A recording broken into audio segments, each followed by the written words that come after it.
বন্ধুরা, কলকাতার এক বিচার বিষয়ক মঞ্চে দেশের সর্বোচ্চ আদালতের প্রধান বিচারপতির সামনে দাঁড়িয়ে মুখ্যমন্ত্রী মমতা বন্দ্যোপাধ্যায় প্রকাশ্যে হাত জোড় করে আবেদন জানালেন, সংবিধানকে বাঁচান, গণতন্ত্রকে বাঁচান, দেশকে এই বিপর্যয় থেকে রক্ষা করুন। কোনো রাজনৈতিক সভা নয়, কোনো দলীয় মঞ্চ নয়, বিচার ব্যবস্থার অনুষ্ঠানে দাঁড়িয়ে দেশের এক রাজ্যের নির্বাচিত মুখ্যমন্ত্রীর এমন প্রকাশ্য আহ্বান এই মুহূর্তে কেন গুরুত্বপূর্ণ, সেই প্রশ্নটাই প্রথমেই সামনে আসে। কারণ এটি কেবল একটি বক্তব্য নয়, এটি ক্ষমতার কেন্দ্রে জমে ওঠা এক গভীর অস্বস্তির প্রকাশ, যেখানে প্রশাসন, নির্বাচন, মিডিয়া ও সংবিধান সব কিছুকে এক সুতোয় বেঁধে বিচার ব্যবস্থার দিকে তাকিয়ে থাকার ইঙ্গিত স্পষ্ট। এই ঘটনাটি ঘটে এমন এক সময় যখন পশ্চিমবঙ্গের নির্বাচন এখনও কয়েক মাস দূরে, কিন্তু রাজনৈতিক উত্তাপ এমন যে মনে হচ্ছে ভোটকাল দরজায় কড়া নাড়ছে। কেন্দ্রীয় শাসক দলের প্রচার আগেভাগেই আক্রমণাত্মক, র্যালির সংখ্যা বাড়ছে, ভাষা ধারালো হচ্ছে।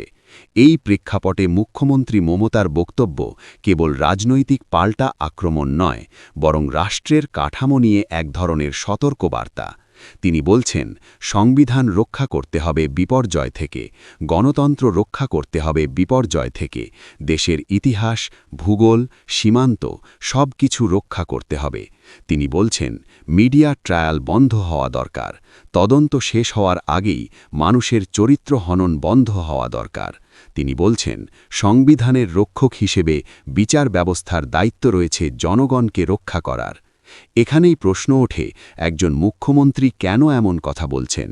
কেন তিনি বিচার ব্যবস্থার সামনে দাঁড়িয়ে বলছেন, দেশ আপনাদের দিকে তাকিয়ে আছে? এর পেছনে রয়েছে দীর্ঘ এক প্রেক্ষাপট, যা হঠাৎ তৈরি হয়নি। গত এক দশকের বেশি সময় ধরে দেশের রাজনৈতিক পরিসরে ক্ষমতার ভারসাম্য বদলেছে।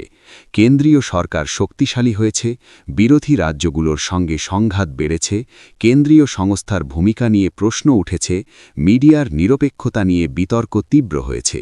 এই সব কিছুর সমষ্টিগত ফল হল এক ধরনের অনিশ্চয়তা, যেখানে নির্বাচিত সরকারও নিজেকে নিরাপদ মনে করছে না, এবং সেই অনিশ্চয়তার শেষ আশ্রয় হিসেবে দেখা হচ্ছে বিচার ব্যবস্থাকে। মমতা বন্দ্যোপাধ্যায় যে মঞ্চে এই কথা বলেছেন সেটিও গুরুত্বপূর্ণ। এটি ছিল বিচার ব্যবস্থার সঙ্গে যুক্ত এক অনুষ্ঠান, যেখানে বিচারক, আইনজীবী ও আইনি মহলের প্রতিনিধিরা উপস্থিত ছিলেন। বক্তৃতার সময় তার চোখের ভাষা, বারবার চারপাশের দিকে তাকানো, যেন উপস্থিত বিচারক সমাজকে তাদের দায়িত্ব স্মরণ করিয়ে দেওয়া, সব মিলিয়ে এটি ছিল এক রাজনৈতিক বার্তার চেয়েও বেশি কিছু। তিনি সরাসরি বলছেন, তিনি নিজের জন্য নয়, দেশের জন্য বলছেন। তিনি বলছেন, নিরাপদ গণতন্ত্র, নিরাপদ মানুষ, নিরাপদ বিচার ব্যবস্থা, নিরাপদ দেশ, নিরাপদ সংবিধান, এই সব কিছুই বিচার ব্যবস্থার হাতে। এই বক্তব্য শুনে স্বাভাবিকভাবেই মনে পড়ে যায় কিছুদিন আগের আরেকটি দৃশ্য, যখন বিরোধী নেতা হিসেবে রাহুল গান্ধী দিল্লিতে একের পর এক সাংবাদিক সম্মেলনে ভোট প্রক্রিয়া নিয়ে প্রশ্ন তুলছিলেন। তখন তাকে প্রশ্ন করা হয়েছিল, আপনারা আদালতে যাচ্ছেন না কেন? উত্তরে তিনি বলেছিলেন, আদালত তো দেখছেই, এই সব কিছু আদালতের সামনেই ঘটছে।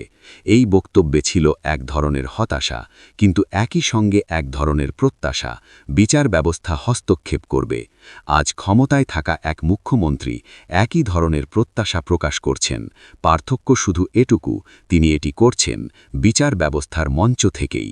এই ঘটনাকে আলাদা করে দেখা যায় না, এটি যুক্ত হয়ে যায় দেশের সামগ্রিক রাজনৈতিক আবহের সঙ্গে।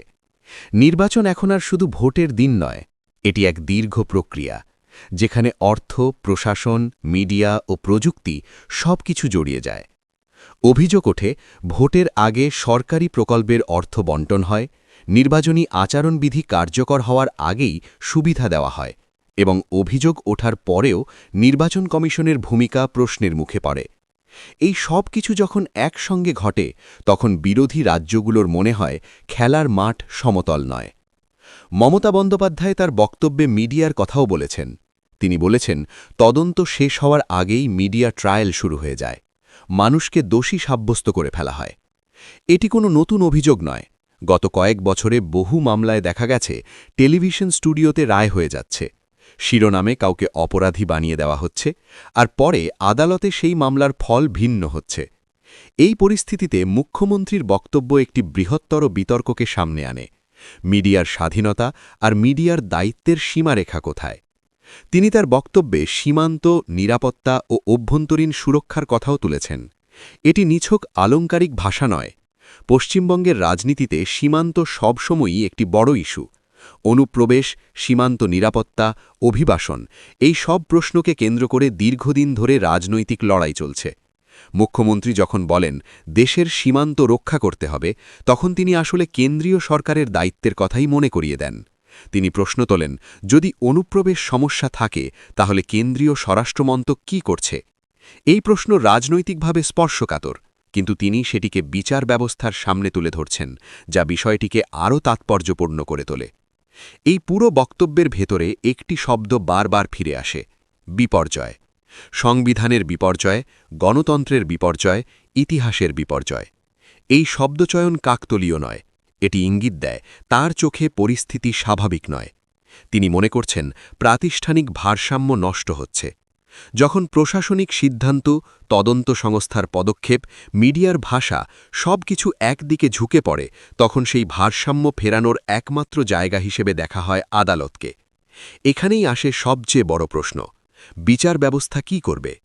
একজন মুখ্যমন্ত্রীর এমন প্রকাশ্য আহ্বান কি বিচার ব্যবস্থার ওপর চাপ সৃষ্টি করে, নাকি এটি বিচার ব্যবস্থার স্বাধীনতারই একটি প্রমাণ যে রাজনীতিবিদরা এখনও আদালতের ওপর আস্থা রাখছেন? এই প্রশ্নের উত্তর সহজ নয়। একদিকে বিচার ব্যবস্থা সাংবিধানিকভাবে স্বাধীন, তাকে রাজনৈতিক বক্তব্যে প্রভাবিত হওয়ার কথা নয়। অন্যদিকে আদালতও রাষ্ট্রের বাস্তবতা থেকে বিচ্ছিন্ন নয়।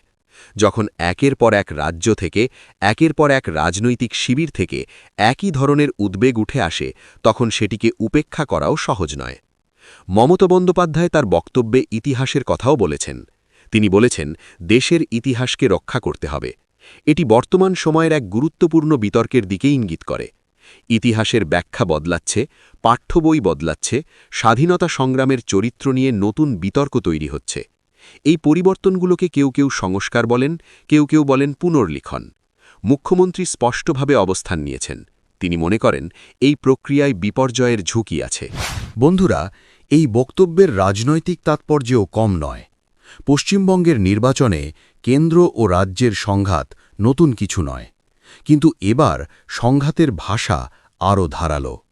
একদিকে কেন্দ্রীয় শাসক দল আক্রমণাত্মক প্রচার চালাচ্ছে, অন্যদিকে রাজ্যের মুখ্যমন্ত্রী আগেভাগেই প্রতিরোধের কৌশল নিচ্ছেন। বিচার ব্যবস্থার মঞ্চে দাঁড়িয়ে এই বক্তব্য দেওয়ার অর্থ তিনি বিষয়টিকে শুধু দলীয় রাজনীতির মধ্যে সীমাবদ্ধ রাখতে চান না, তিনি এটিকে সাংবিধানিক প্রশ্ন হিসেবে তুলে ধরতে চান। এই পুরো ঘটনার মধ্যে একটি মানবিক দিকও আছে। একজন রাজ্যের মুখ্যমন্ত্রী, যিনি দীর্ঘদিন ক্ষমতায়, যিনি একাধিকবার নির্বাচনী লড়াইয়ে জয়ী হয়েছেন, তিনিও যদি প্রকাশ্যে বলেন যে বিচার ব্যবস্থাই শেষ ভরসা, তাহলে তা সাধারণ মানুষের মনেও একটি প্রশ্ন জাগায়। আমরা কি এমন এক সময়ে পৌঁছেছি যেখানে রাজনৈতিক ব্যবস্থার ওপর আস্থা কমে গেছে, যেখানে আদালতকেই শেষ আশ্রয় হিসেবে দেখা হচ্ছে? এই প্রশ্নের উত্তর খোঁজা সহজ নয়, কিন্তু এটুকু পরিষ্কার, মমতা বন্দ্যোপাধ্যায়ের এই বক্তব্য শুধু একটি রাজনৈতিক ঘটনা নয়, এটি একটি সাংবিধানিক মুহূর্ত।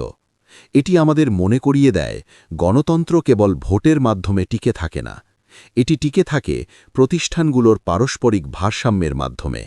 যখন সেই ভারসাম্য নিয়ে প্রশ্ন ওঠে, তখন সেই প্রশ্ন উচ্চারিত হয় সবচেয়ে শক্তিশালী মঞ্চে, বিচার ব্যবস্থার সামনে। এখন প্রশ্ন রয়ে যায়, এই আহ্বান কি শোনা হবে? বিচার ব্যবস্থা কি এটিকে একটি রাজনৈতিক বক্তব্য হিসেবে দেখবে, নাকি একটি গভীর সাংবিধানিক উদ্বেগ হিসেবে বিবেচনা করবে? আদালত কি আরও সক্রিয় ভূমিকা নেবে, নাকি তার প্রচলিত সংযম বজায় রাখবে? এই প্রশ্নগুলোর উত্তর আজ নেই, কিন্তু এই প্রশ্নগুলোই আজকের ভারতের রাজনৈতিক বাস্তবতাকে সংজ্ঞায়িত করছে। এই মুহূর্তে সবচেয়ে গুরুত্বপূর্ণ বিষয় হল, এই ঘটনা আমাদের কি ভাবতে বাধ্য করছে। এটি কি আমাদের মনে করিয়ে দিচ্ছে যে গণতন্ত্রের রক্ষাকবচ হিসেবে বিচার ব্যবস্থার ভূমিকা আরও গুরুত্বপূর্ণ হয়ে উঠছে, নাকি এটি আমাদের সতর্ক করছে যে রাজনৈতিক ব্যবস্থার ভেতরে কোথাও গভীর ফাটল তৈরি হয়েছে? বিচার ব্যবস্থা কি সেই ফাটল মেরামত করতে পারবে, নাকি এটি কেবল একটি নীরব সাক্ষী হয়ে থাকবে?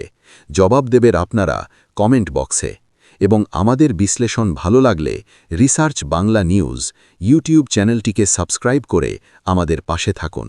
ধন্যবাদ।